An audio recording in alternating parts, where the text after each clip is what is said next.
Salut, c'est Sylvain, on est en direct de la manifestation du personnel de l'ONF, juste devant Bercy. Voilà, on va vous expliquer ça avec des témoignages. On se retrouve tout de suite.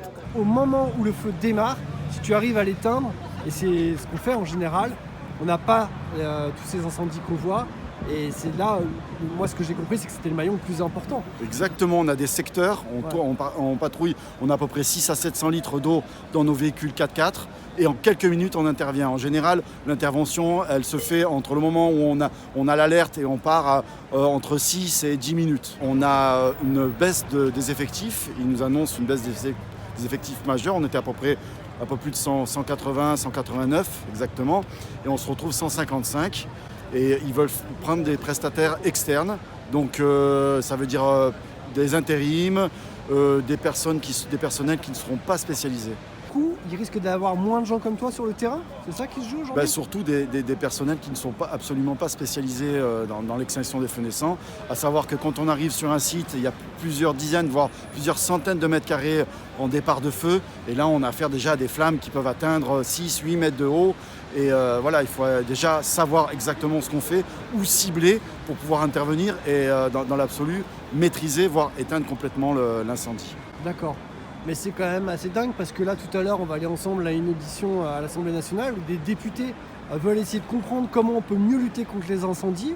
Et là, on est devant Bercy, on est en train de supprimer des postes à l'ONF. Il y a quelque chose qui ne colle pas là.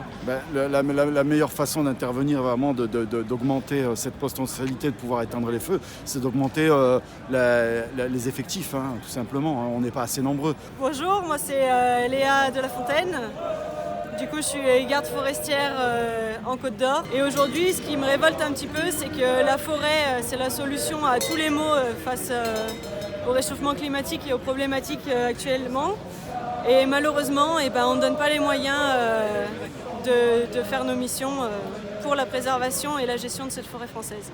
On ne nous donne plus les moyens et c'est vraiment qu'on se moque de nous. La forêt est en avant, c'est que de la publicité parce que derrière, on supprime. Je m'appelle Charles Papa-Georgiou, je suis technicien forestier dans les Ardennes. La forêt française, elle va être complètement bouleversée. Ça a déjà commencé. Les peuplements qui sont en crise et qui sont atteints par les crises sanitaires, aujourd'hui, ils sont complètement dépéris et il faut les reboiser. On peut le faire d'une manière qui soit très intelligente. Ça demande une nécessité, ça demande des gens sur le terrain pour suivre. Parce qu'on va faire de la gestion fine et on va travailler avec le naturel. Mais ça, l'argent ne peut pas le remplacer. Dépenser des millions d'euros pour acheter des plants et parfois même avec des essences dont on ne connaît absolument pas le futur dans les forêts de demain, c'est une aberration. Et en plus de ça, on nous dit on va supprimer 500 postes. Alors que ça fait quand même déjà plusieurs dizaines d'années qu'on sucre les postes à l'ONF, on n'est déjà pas assez. Et on ne peut pas continuer sur cette voie-là. Moi c'est Élise Gouret, secrétaire SNUFEN pour la Haute-Marne et je suis technicienne forestière depuis 2015, dernière fonctionnaire à l'ONF recrutée. En 20 ans, on a supprimé la moitié de l'effectif. Les surfaces ont à peu près doublé. La gestion forestière pour une personne, elle a doublé. Donc ça, peu importe les régions, mais aussi en Haute-Marne. Par exemple, si on avait 800 hectares de surface, on en a 1600. Mais si on a 1600, on s'approche gentiment des 3000. On vient de créer le 11e parc national des forêts, à cheval sur la Haute-Marne et la Côte d'Or.